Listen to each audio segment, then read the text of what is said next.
At meron pong announcement sa lahat po na free ngayong sunod na linggo. No? Merong Holy Ghost Explore mga kapatid, follow up ko lang ang announcement mga kapatid. Meron pong pagtitipon sa lahat ng available sa Sunday afternoon. Mga kapatid, meron pong gathering sa may Heroes Hall. Ang tawag po niya mga kapatid ay Pentecost Sunday Celebration. So Pentecost Sunday Celebration mga kapatid, ginagawa natin yan tuwing June. Yun pong Pentecost Sunday, para sa kalaman ng lahat, yan po ay celebration mga kapatid ng binuhos ng Panginoon ang Holy Spirit or Pentecost. Bakit tinatawag tayong Pentecostal? Dahil naniniwala tayo ng Pentecost celebration. Pentecost is a celebration sa Israel 50 days after the Passover. 50 days after Passover. Yun yung piyesta na sa Book of Acts chapter 2 binuhos ng Panginoon ang kanyang Holy Spirit. So Pentecost celebration mga kapatid. So salamat sa Panginoon. Hallelujah. Salamat sa Panginoon mga kapatid. At patuloy po tayong manalangin para sa ating bansang Pilipinas mga kapatid. I'm glad noong few days habang nag-drive ako mga kapatid, ikinig ng balita. Nagpag-connect yung Israel. Ang sabi doon mga kapatid sa balita ay willing sila mag-support financially, investment, at mag-establish sila ng technological firm sa ating bansang Pilipinas. And then, in-open din nila mga, I think, nagbukas sila ng 120 works para nag-allocate sila ng trabaho ng mga Filipino doon sa kanilang bansa. So, good to hear. Kapatid, mayroong pinapatibay na relationship mga kapatid ang Pilipinas at ang Israel.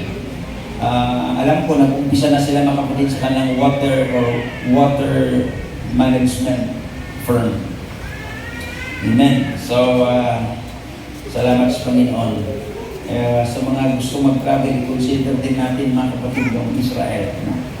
I think the best ito ngayon na panahon dahil mayroong magandang relationship mga kapatid, ino-open mga kapatid ang bansang Israel. Sabi ko nga sa Panginoon, Lord, kung maaari, before kami pupunta doon sa New Jerusalem, di ba? Yan ang New Heaven, New Earth, New Jerusalem.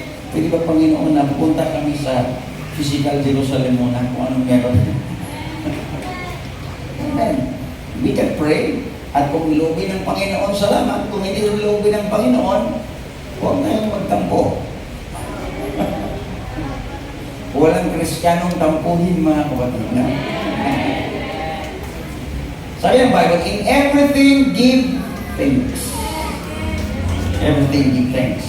So, ang thankful na puso or grateful na puso mga kapatid ay gamot sa pagiging matampuhin. Dahil hindi pwedeng magsama yung grateful at saka matampuhin.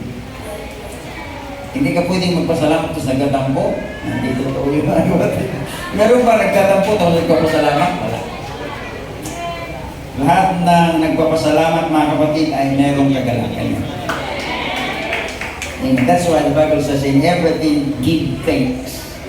For this is the will of God. Nabanggit ko ng prayer meeting mga kapatid. Sabi ni Paul, isa sa mga sulat ni Paul mga kapatid, pray with them that is in trouble. Idalangin daw natin yung mga nasa kapighatian. No?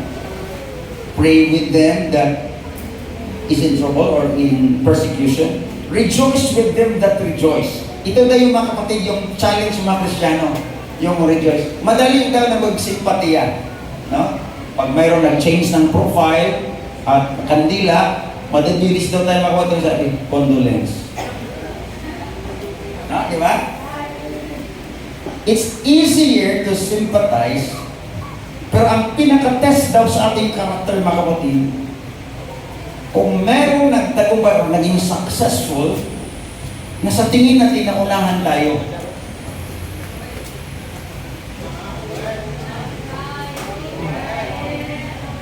Dahil ang normal reaction na kapatid kung hindi mag-ingat is ganito, bakit nauna siya?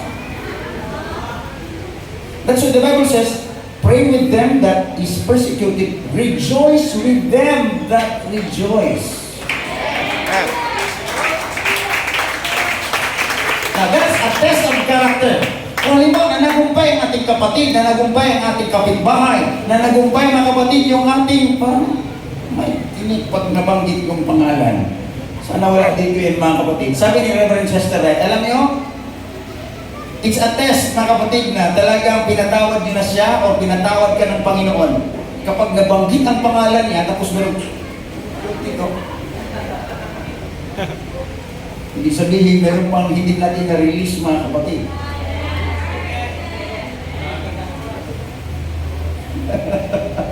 Sana wala dito mga kapatid, yung pag nabanggit yung pangalan mo, manginig ka mga kapatid na parang malamig yung pakiramdam. Wala dito yan mga kapatid, no? The Bible is telling us, rejoice with them that rejoice. Nagtagumpay siya, wow! Tinagpal, Lord, salamat na! Pala mo siya, Panginoon! I rejoice with them. I rejoice with their blessings, oh God. Thank you, Lord! Dahil kung gagawin natin yan mga kapatid, nakatingin ang Panginoon sa atin. Sabihin natin, Panginoon, I will bless you. You're the next. Ready ka na. Pero kung sabihin natin, Panginoon, sana ako muna. Nasa una ako, Panginoon eh. Una akong pumila eh. Amen. Hallelujah. Praise God. Salamat sa Panginoon. There is joy in serving the Lord. May kagalakan na kapatid sa paglilingkod sa Panginoon. Pray to the Lord. Ano mang success na ibigay ng Panginoon sa bawat isa sa atin, kailangan na natin ang Nathan na mag-correct sa atin. Manatili tayo sa layo ng mga. I believe kayong lahat mga kapatid ay ibigay ng Panginoon ng success. Pagpalain ng ating Panginoon. But in the midst of success, I pray to the Lord na huwag tayong magpunta sa kanan, huwag tayong magpunta sa kaliwa, mga kapatid. The purpose remains the purpose. The main thing must be the main thing.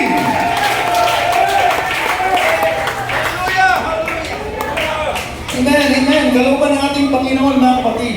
Manatili tayo doon sa purpose, sa priority, sa layunin ng ating Panginoon kung bakit tayo narito. Amen. Hallelujah. Of course, we believe and we pray na tayong lahat, mga kapatid, ay pagpalain ng ating Panginoon in such a measure na hindi natin siguro kaya i-imagine. Dahil sinabi niya sa kanyang salita, unto Him who is able to do exceeding abundantly above all that we ask or think. Ang mahalaga mga kapatid ay matibay ang ating foundation sa salita ng ating Panginoon. Tumayo tayong lahat mga kapatid sa walang pagtatagal. Amen. Salamat sa Panginoon. Sa aklat po ng Genesis chapter number 1. Unang aklat, hindi mahirap hanapin mga kapatid. No? Nabanggit ni Sir Winkle kanina mga kapatid yung kailangan natin mag-memorize ng talata sa Biblia. That's true. This book of the law shall not depart out of your mouth. So ready tayo mga kapatid na kung maaari, kahit may edad na tayo, mag-memorize pa rin din ng scripture. Naalala ko mga kapatid, no? Kaya pang, this is a story. Meron ng isang backslider mga kapatid, dahil sa kanila backslide siya na hindi siya naglingkod sa Panginoon, naging aswang. Naging aswang siya, no? So huwag kayo mag-backslide. Naging aswang siya, mga dito ngayon. Gabi na, tapos may isang Kristiyano na medyo parang luto na parang hilaw. Gabing-gabi, tapos tinakot niya ngayon isang Kristiyano. Pinasaring-saring niya mga kapatid, tinatakot. Natakot niya mga kapatid. Takot niya isang Kristiyano. Nag-isip siya ng memory verse na kanyang sasabihin. Sabi niya, kinakabahan siya mga kapatid. Sabi niya, the Lord is my shepherd! Ay, saan lang kuhan? Acts 2:38. Sabi niya isang, yung aswang mga kapatid dahil backslider, sabi niya, oy, Psalms 23:1 yun, oy! Mas alam pa mga kapatid na aswang yung verse. Huwag naman mangyari sa atin mga kapatid.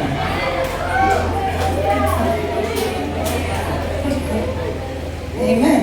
This, kaya sabi ng Bible, this book of the law shall not depart out from your mouth.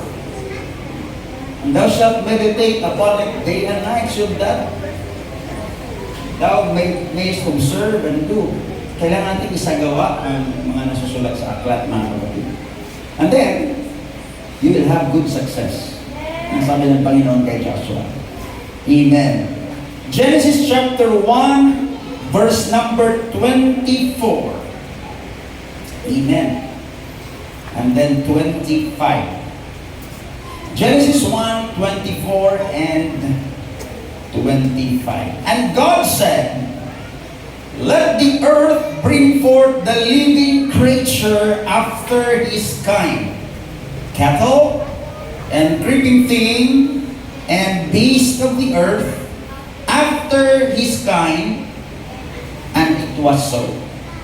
Lahat po, mga kapatid, na uri ng mga hayop sa ibabaw ng lupa. 25, and God made the beasts of the earth after his kind, and cattle after their kind, and everything that creepeth upon the earth after his kind, and God saw that it was good.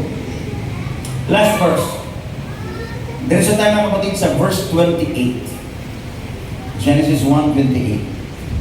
And God blessed them. And God said unto them, be fruitful and multiply and replenish the earth and subdue it and have dominion over the fish of the sea and over the fowl of the air and over every living thing that moveth upon the earth. Kanina mga kapatid, nagtanong ako kung ano ang pinakaunang utos ng Diyos sa tao, at may nagsabi, that's true. Be fruitful. Before there was 10 commandments, may utos na binigay ang Diyos na kailangan tayong maging fruitful. So, no question mga kapatid. Kalooban ng Diyos na lahat tayo ay magkaroon ng maraming bunga. Amen. Amen. It's not the will of God for us to be barren. The will of God is for us to be fruitful. Lift your hands to the Lord. Hallelujah. Father, we thank you for your word and we speak your word, oh God. Hallelujah. We stand upon your word and we activate the power of your word in our needs right now, Lord Jesus. Sa bawat isa na narito ngayon, Panginoon, ang iyong mga salita, it's here on earth when you spoke, Lord. Hallelujah. Natili ang kapangyarihan ng iyong salita, Panginoon. And the truth is, it echoed down to centuries and millennia, Panginoon. Ang kapangyarihan na iyong sinasabi ay natili sa mundong ito, Panginoon. And we stand right now, hallelujah, and we stand upon the truth of your word at mangyari sa bawat isa, Panginoon. In the precious name of the Lord Jesus, we speak it to our family, sa aming trabaho, Panginoon, sa bawat isa to be fruitful, O Lord Jesus Christ. In the name of the Lord Jesus, we pray. Amen, amen, amen. Simple po ang aking mensahe ngayong umaga, mga kapatid. The loving God. Ang Diyos na mapagmahal. Amen. Hallelujah. The loving God. Kasama sa package ng pagmamahal ng ating Panginoon is the provision. Is the protection. Everybody say amen. At alam niyo ba mga kapatid, ang Genesis, ang creation mga kapatid, I can picture out ang creation mga kapatid, parang ang earth ay isang napakalaking bahay para sa tao. Di ba nakita mga kapatid? At the atmosphere, para siyang skies, para siyang roof, para siyang bubong. Na mayroong protection, naglagay ang Diyos ng protection against the ultraviolet rays of the sun. Dalawa ka na yan. Para siyang roof para sa atin na mayroong mapanira mga kapatid na rays ng araw, mga kapatid, radiation, mga kapatid, may protection nilagyan ng ating Panginoon. And then, yung lupa na parang floor para sa tao. Kita ba natin? It's there, mga kapatid. And then, parang naglagay din ng Panginoon ng Genesis, table. Sabi niya, look, lahat ng mga bungang kahoy ay every tree bearing seed is for your food. So makita natin mga kapatid, lahat ito ay picture ng isang Diyos na nagmamahal na design. Mga kapatid, tingnan nyo ha, sa default design ng Panginoon, I don't know if you will agree with me, kapag bata-bata ka mga kapatid, gusto mag-explore, di ba? Punta doon, punta dito. Pero pag medyo nagkakaedad na, ang hahanapin, madalas mga kapatid, I don't know if you will agree with me, saan kaya gusto ko magkaroon ng farm? Tama nun? Amen talaga yung Rose. Kaya gusto lang tama kapatid, parang peaceful. Dahil yun ang default design ng Diyos sa tao. Tingnan nyo ha, nung last Sunday, ang ating mga kapatid, parang ayaw nilang gusto mo, ayaw nilang umuwi. Dahil nag-enjoy sila mga kapatid sa fellowship. Parang na dito, parang pwede huminga ng wala. It's because it's the default design ng Diyos sa tao.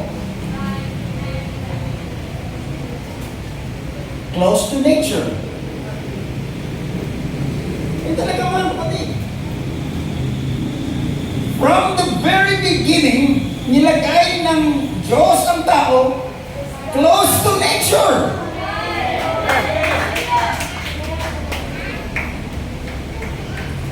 Andun yung mga hayop, mga kapatid, sa kanilang paligid.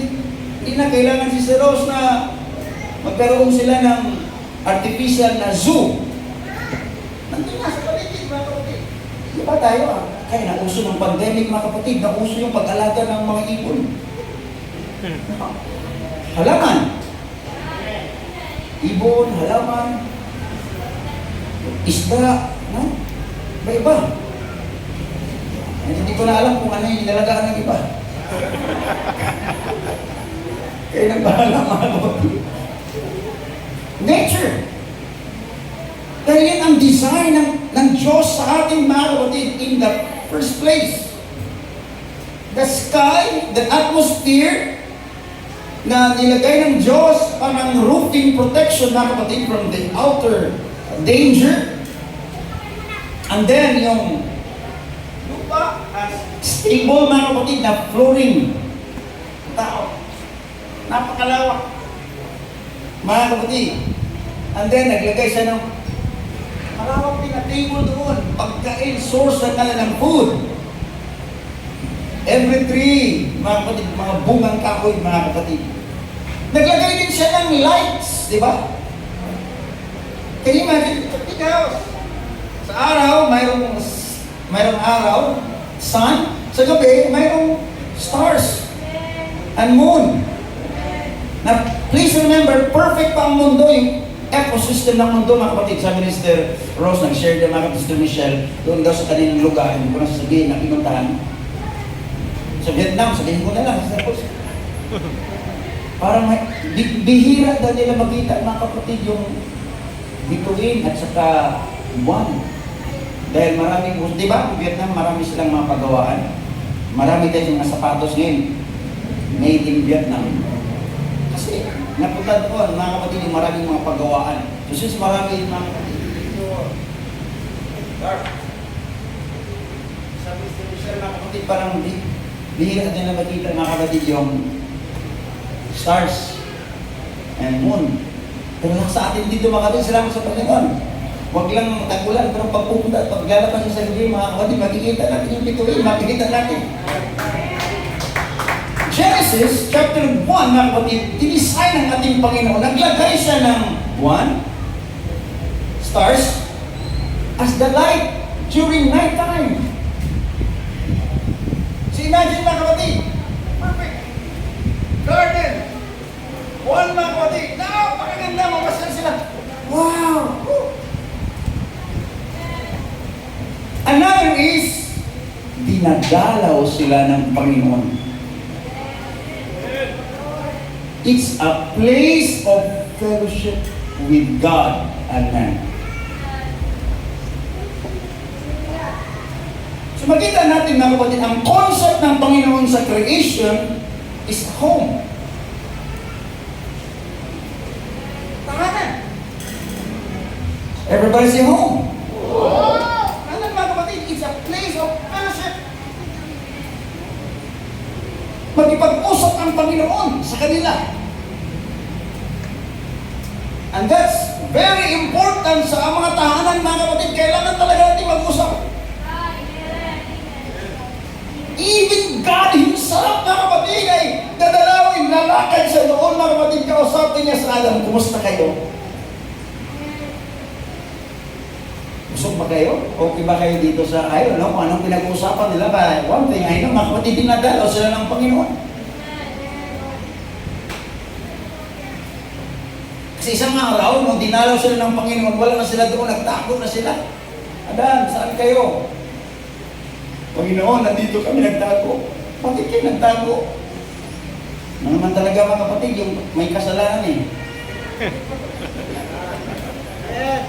Nagtatago.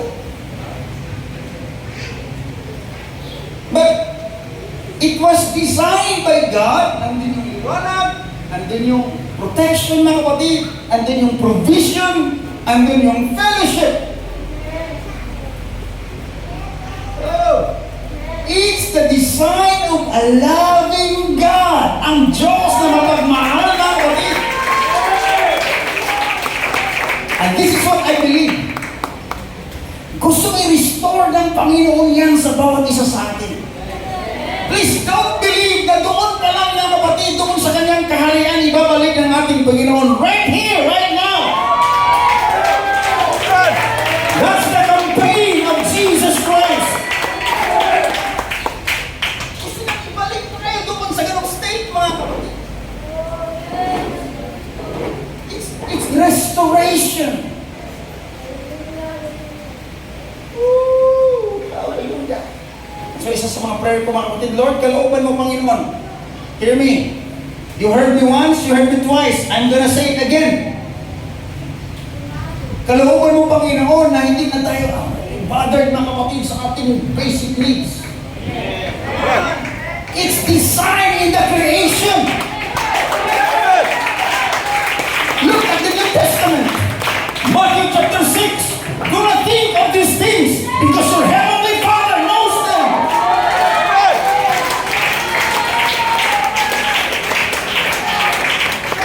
Lord, how can we be kingdom-minded kung ang aming kaisipan punong-puno sa aming basic needs? Come on, bear with me in your spirit, mga kapatid. Kung distorted tayo, malapit na naman ang buwanan. Monthly. Of course, we are in that stage, mga kapatid, pero ang kalooban ng Panginoon, i-restore tayo doon sa ating dating kalagayan, mga kapatid. God, we are driven from the garden because of sin. Come on. We are expelled from the garden because of sin. Jesus came. Anong dala ng ating Panginoon? God wants to restore you in the spirit to the garden. Hindi na physical garden of Eden, but God wants you to restore in your spirit, mga kapatid.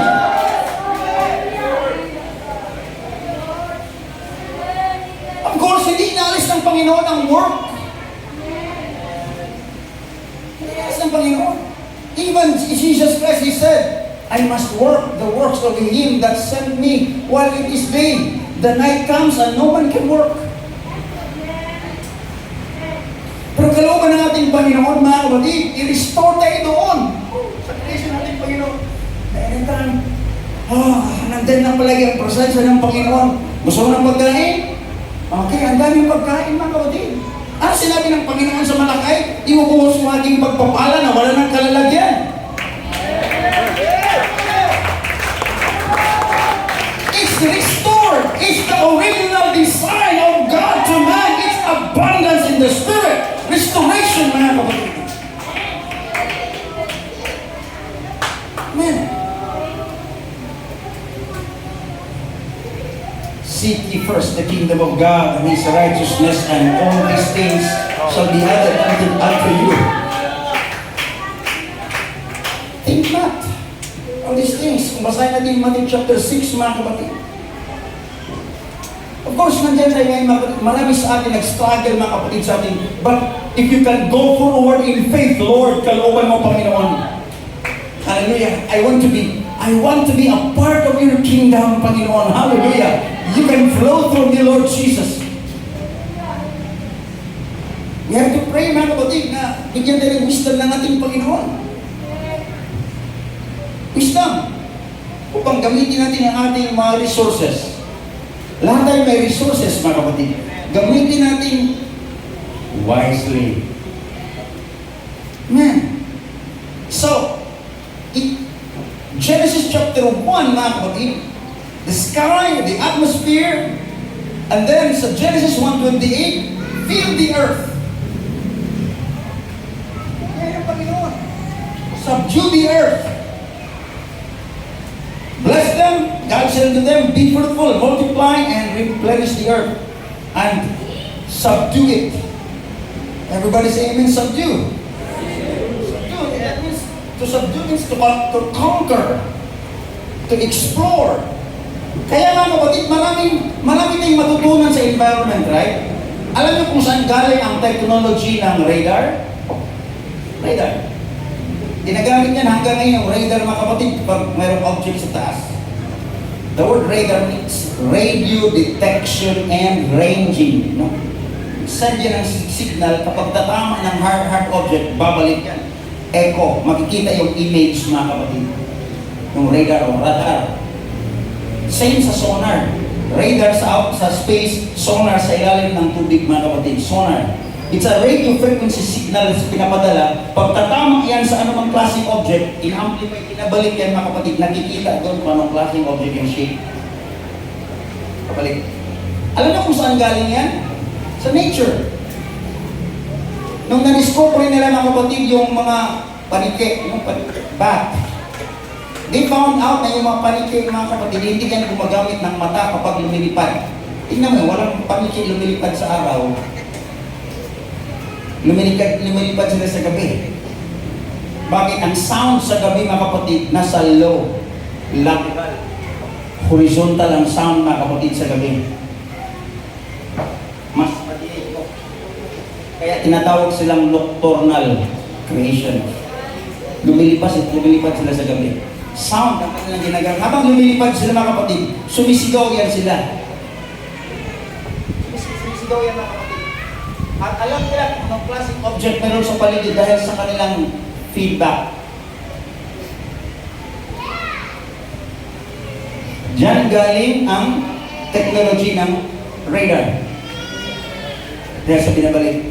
Ang aeroplano, saan ka nakuha ng perfect design? Di ba ang unang klaseng aeroplano, mga kapatid? Para siyang cross. Yung sa Wright brothers, mga kapatid. No? Kung sa diretso lang, pa ganyan. It was perfected nung inobserve nila, mga kapatid, ang mga ibon kapag lumilipad. They found out na mayroon silang inverted V formation. Kaya nakikita na, bakit yung mga ibon, bakit V formation sila kapag lumilipad, lalo kung malalayo? Through their study, doon nila nakikita ang law ng aerodynamics.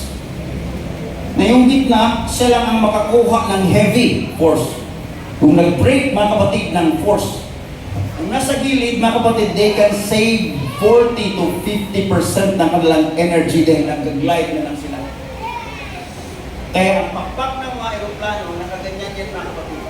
Because of the law of aerodynamics. Tingnan niyo mga ibon kapag lumilipad, kapag grupo sila.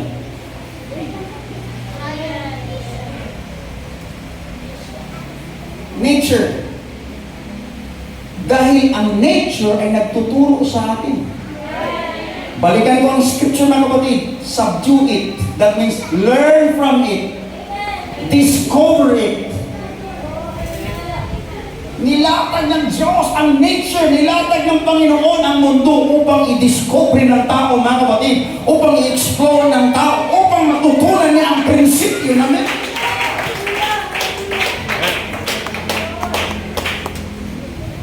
Ito nature. Ano bang tinuturo ng nature sa atin? Tingnan yung mga langgam. Sabi ni Solomon, ikaw na tamad. Talagang walang preno-preno si Solomon. Ikaw na tamad.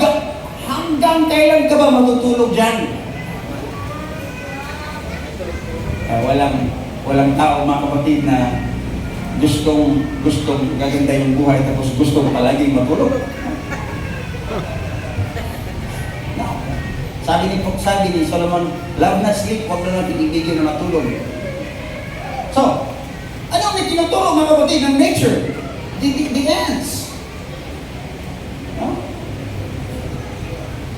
I don't know if you agree, sabi ni, sino ba yung nag-announce, nagkamali mga kapatid sa Miss Universe?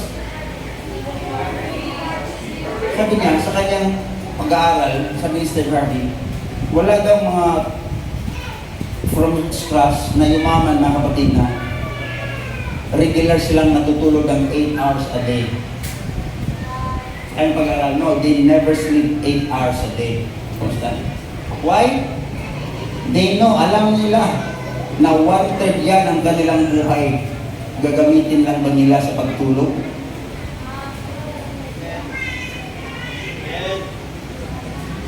There are only 4 hours in one day. Ang next, sabi ni Solomon, kunting paghalukik-kik, kunting pagtulog. Kung gusto mo raw mga kapatid na may abundance kasaganahan, sabi niya, kunting pagtulog, kunting paghalukik-kik. Halukik-kik mga kapatid, itiklop mo yung mga kamay. Tikukuk, halukik-kik mga kapatid. Yung mga bisibuan, mga bisaya mga kapatid, yun o eh. Paano gano'n ka? Halukik-kik, malalim na dyan. Kunting paghalukik-kik. Amen. Saan prinsipyo ito mga kapatid? Tinuturo ng Panginoon sa nature. That's why the Bible says, overcome it, subdue the earth, discover it, and learn from it.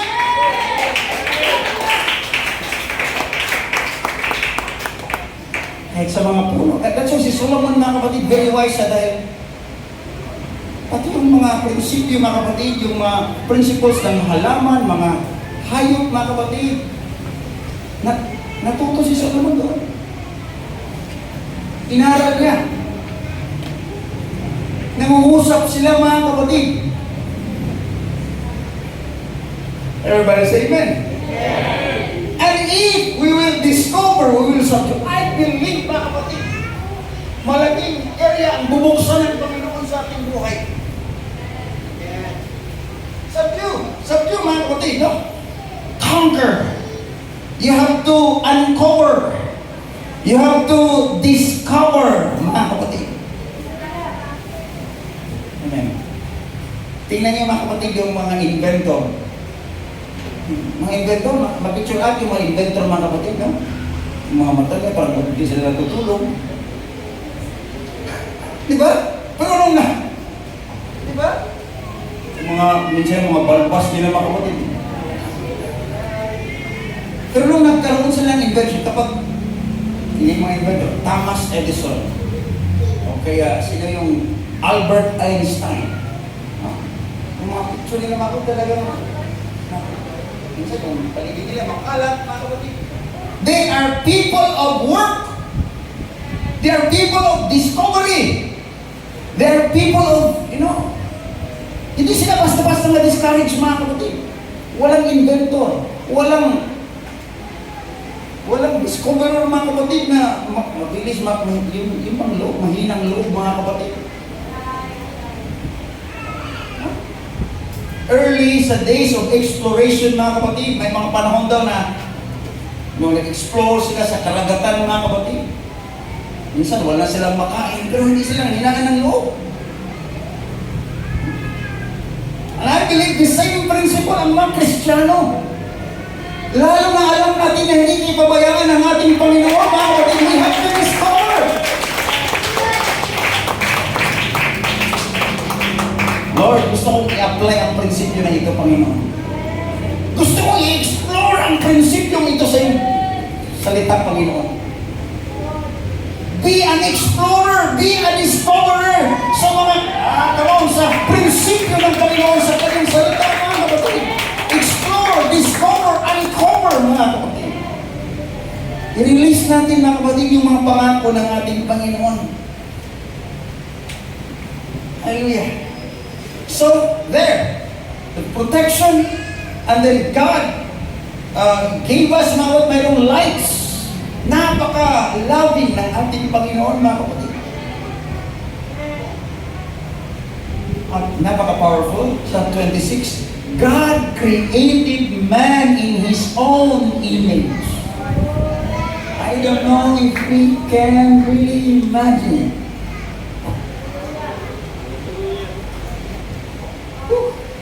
Hallelujah. Kung ma-internalize natin ito, mga kapatid, anong klaseng value kaya makikita natin sa ating sarili?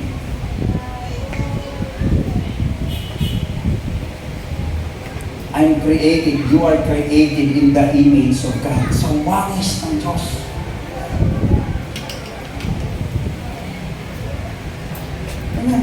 Ano ang Panginoon? Creative ang Panginoon. Thinker ang Panginoon. Hindi siya mauubusan ng kapamaraanan. So if we are created in the course, marami nagsabi, that's spiritual. Yes, it's firstly spiritual. But don't you know, mga kapatid, sa original state ng tao before the fall of man, mga kapatid, they were really created in the image of God. Yung kapangyarihan na meron ang Diyos, mga kapatid, nagkaroon sila ng impartation.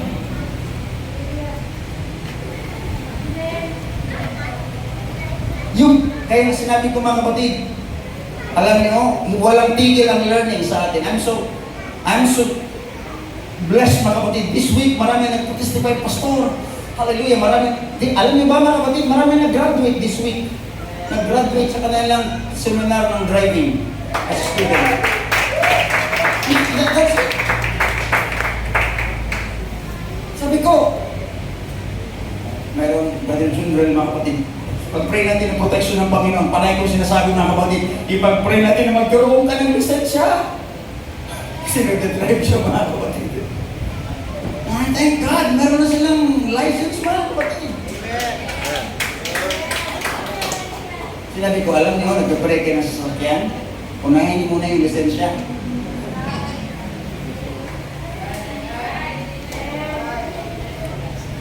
God, mayroon procedure ng Panginoon, mga kapatid, yung proseso.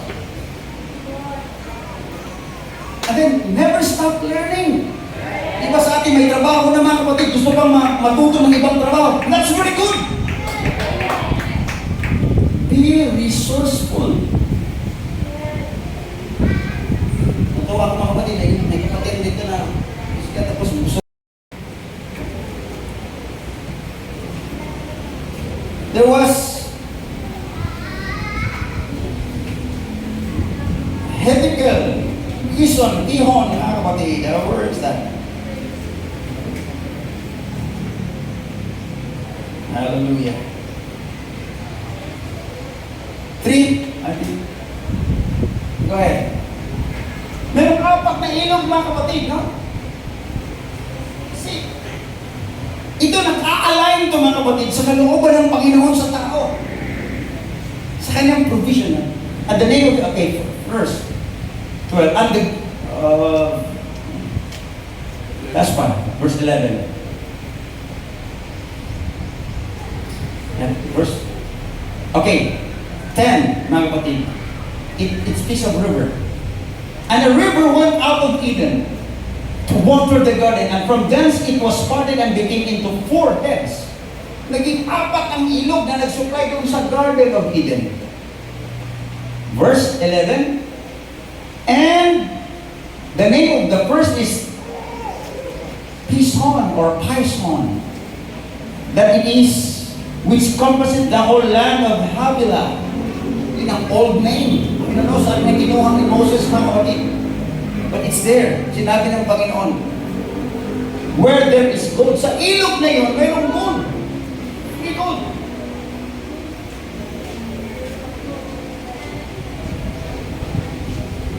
Sino ito naka-experience, mga kapatid, ng gold mining? Wala siguro. Meron ba dito? Me, mga kapatid, Brother Felix. Nakapunta ako ng Mount Diwalwal dahil ang trabaho ng mga kapatid ko, mga kapatid, na masada sila. And then yung isa kong kapatid, they're on mine, small time. And then dito sa may bandang Agusan del Sur, puntang Surigao del Sur, na pumasok na lang mga kapatid ng tunnel. Alam mo yung tunnel? Andun ka sa mga 100 feet below the ground or 120, 150 feet. Kaya ka ng blower sa taas na hindi ka na makahinga, mga kapatid. Then doon sa ilog, mga kapatid, yung iba, tinatawagin na tilling pan. Hindi naman. Pwede ka mga drama.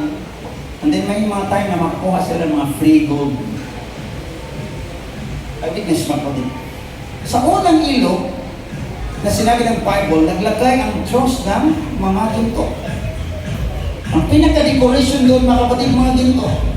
Wala pa namang namimili ng ginto noong unang panahon. Pero naglagay ng Panginoon ng maraming ginto, niready na ng Panginoon, mga kapatid. There was no goldsmith before, but nilatag na ng Panginoon, someday you will be there.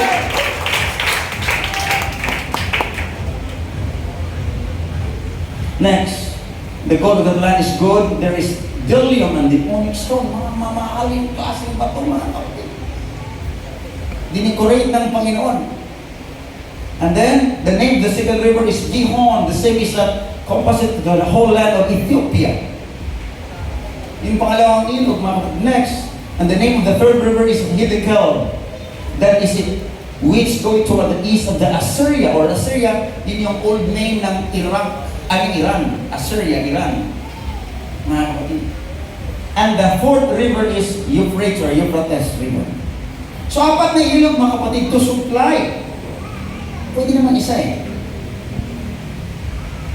Now, here's what I believe. The river is a source for the trees to be fruitful. Okay? Kasi ang utos ng Panginoon, be fruitful. Na marami, ito mga kapatid, maging ang ating ekonomiya ngayon, mga kapatid, pinupush ang mga Pilipino. If you heard the news, we are encouraged, mga kapatid, ini-encourage tayo na huwag lang umasa sa isang source ng income.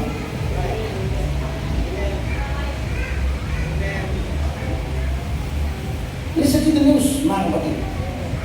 Kung gusto na natin, mga kapatid, na magkaroon ng fruitfulness when it comes to finances, there must be another source. If you have 2 or 3, I believe ito, mga kapatid, spiritually naglatag ng Panginoon. Na pwede tayong magkaroon ng yearly, pwede tayong magkaroon ng monthly, pwede tayong magkaroon ng weekly or quincenas. Pwede rin tayo magkaroon ng daily.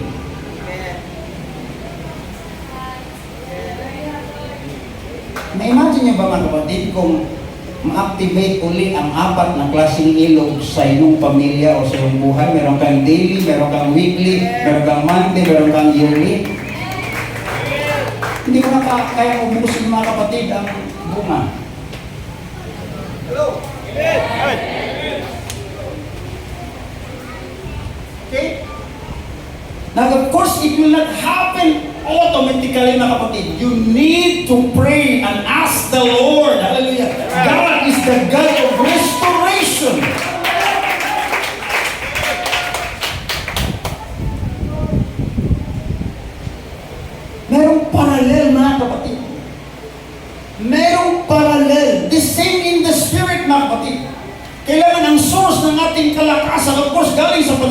why it comes from one river, main river. At naging apat mga kapatid. Dahil ang lahat ng source, galing lang talaga dapat sa Panginoon mga kapatid. Everything must be from the Lord. Everything!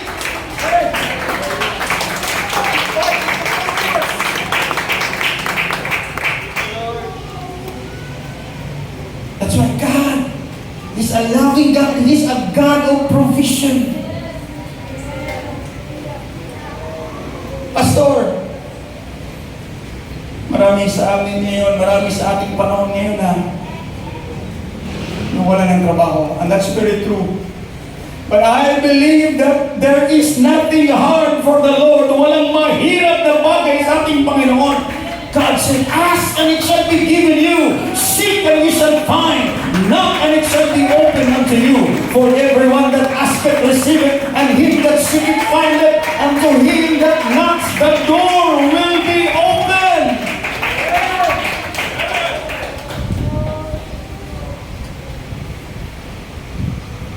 Ask and it shall be given you. Seek. Huwag tayong tumigil doon sa asking. Hanapin din natin. And then, pag hanapin natin, kumatok din tayo. Don't you know that those are degrees sa paghahanap? Kasi diba, hanggang hindi lang, Lord, give me. Sabihin ng Panginoon, okay, magbihis ka. Gird yourself. Punta ka sa interview. Seek, right? The word seek, that means you have to go out from your location. Ask, seek, knock. Everybody say amen? Of course, asking is the first stage. Tumingin tayo sa Lord, give me direction, Panginoon. From there, hanapin natin. Then pagkatapos parang, Lord, parang ito na yata. Minsan mga kapatid, hindi lahat ng pinto bukas. Kung nakadepende tayo, the Lord will open windows. No, doors. Don't wait mga kapatid. Don't expect na lahat ng doors ay bukas. Because there are some doors mga kapatid na naghihintay na iyong katukin before bubukas.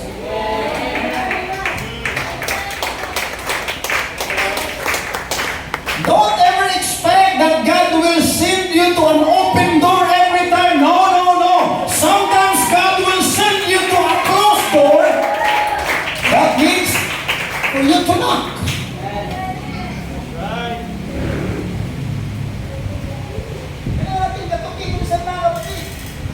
At doon masusubok mga kapatid yung ating will. Yung ating persistence. Pananampalataya. Sino dito mga kapatid na yung parang naranasan yung nakaschedule ka sa interview? Tapos, next daw, ikaw. Next daw. Makarali tayo dito, marami ako tayo. You know? Ano kayo sasabihin? Next daw, ikaw. Kakabahan ka mga kapatid.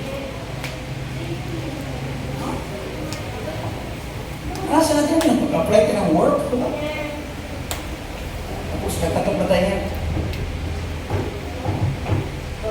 Amin! Pasok natin natin para mawalan tayo nilakas, diba?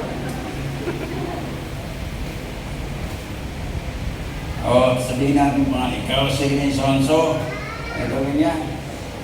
Tapos kaya mo bang ganito? Kakabahan ka mga kapatid. Pagkatapos na okay, you are hired. So, akaling fired, hindi ka na magtrabaho mo. So, may mga pintuan na kailangan katukin mo na. So, kapag nag-pray kayo sa Panginoon, minsan ipakita ng Panginoon, pintuan ka nakasara. Ask, seek, and knock. Everybody say amen. Palagpakan natin natin yung Panginoon. Nakasagutan na kapatid.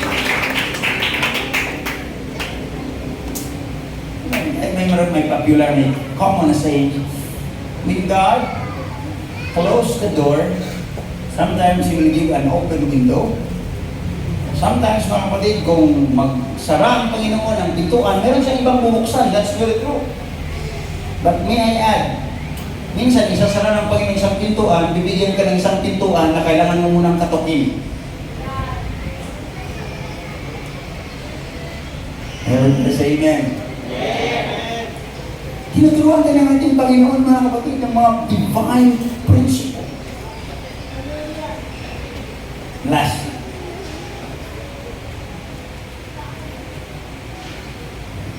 In Genesis chapter 3, verse 8 to 9, the man and his wife heard the sound of the Lord God walking in the garden. Tingnan mo mga kapatid, no?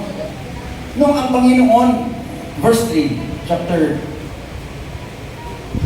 number 3, verse 5 to 9, okay? Chapter 3, verse 5. For God doth know that in the day you eat, okay, to 8, verse 8. Verse number 8. And they heard the voice of the Lord God walking in the garden in the cool of the day. And Adam and his wife did hid themselves from the presence of the Lord God amongst the trees of the garden. So makita natin mga kapatid na dinadalo sila ng Panginoon from time to time. Dinadalo sila ng Panginoon. Parang boss, parang kaibigan na hindi sila pinamag. Although, pwede naman silang tingnan ng Panginoon na hindi sila kailangang dalawin. Nakikita na ng Panginoon eh. Pero bakit kailangan silang dalawin ng Panginoon? Physically. Narinig nila na lumalakad ang Panginoon doon. I don't know kung gaano kalakas ang apak ng Panginoon dahil sinabi ng Bible, ang langit ang kanyang upuan, ang lupa ang kanyang apakan. Those are just... Pero narinig nila mga kapatid na naglalakad ang Panginoon doon sa garden. Adan. It seems like naging routine ng Panginoon na dalawin sila at kumustahin. Kumusta kayo? Kumusta inyong kalagayan? Kumusta inyong trabaho? Nilinis niyo ba ang garden? Siguro tinitingnan ng Panginoon doon. May nakikilala kong mga manager, mga kapatid, na pinipicture yung bagong setup ng kanilang mga hotel, mga kapatid, pinipicture nila, dinidikit doon. Tinitingnan kung na-maintain ba yung kalinisan, kung ganun pa rin ba ang production, mga kapatid. Pinadalaw sila ng Panginoon, kumusta? Naalagaan niyo ba yung mga pananim? Kumusta yung mga hayop? Pinadalaw sila ng Panginoon, mga kapatid. Hindi sila pinapabayaan. We have a God, mga kapatid, na hindi tayo papabayaan. It's the will of God, it's in the mind of God to visit us. Thank you for coming. Thank you for coming in this house to worship God. But don't you know that it's God's desire to visit you? It's God's desire to have, come on. That's the original design of God. Ang Diyos ang siyang dumadalaw.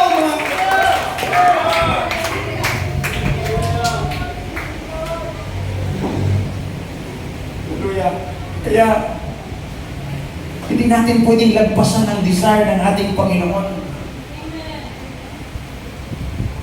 Naalala niyo ang isang alikugang anak, mga kapatid, hindi ka nahintay ng ama na makarating siya doon sa bahay. Sinalubong siya. It's a picture of a loving father. Hindi na kayang tiisin, mga kapatid, na kilala niya ang kanyang anak. No matter what, siguro payat na siya, mga kapatid. Pero alam niyo, ang ama kilala talaga ng anak eh. Sinasabi nila mayroong tintig ng dugo, mga kapatid. Kahit nakatalikod pa rin kung anak mo, mga kapatid, kilala mo. Kahit hindi mo makita ang mukha, mga kapatid, kilala mo. Boses pa lang, mga kapatid, kilala mo dahil anak mo, mga kapatid. Hindi ka na mahintay ang kanyang anak na babalik doon sa kanyang tahanan, mga kapatid. kapatid. The Father cannot wait. Sinalubong niya ang kanyang anak doon, mga kapatid, at niyakap niya, Son, I miss you so much. Hinihintay kita.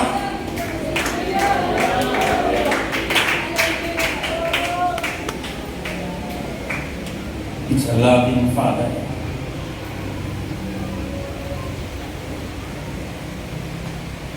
It's a picture, mga kapatid, ng ating Panginoon. Na sino ang mag-desire na lalapit sa presensya ng ating Panginoon?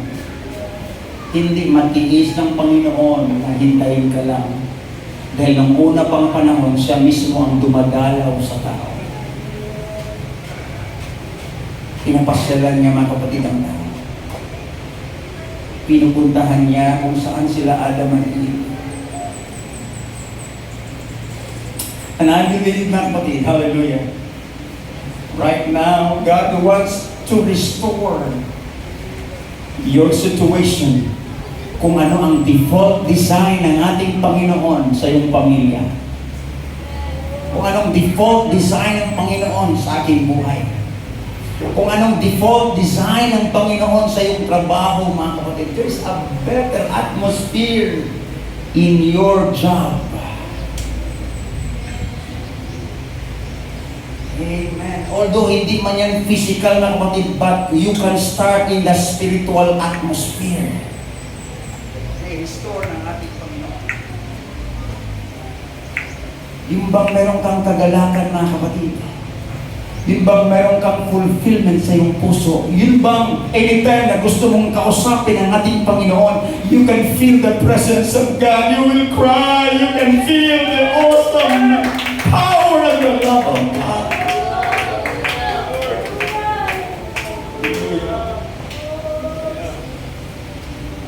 Hallelujah.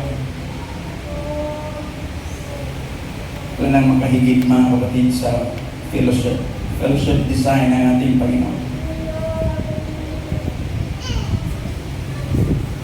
Communion with God. Tumayo po tayong lahat, mga kapatid.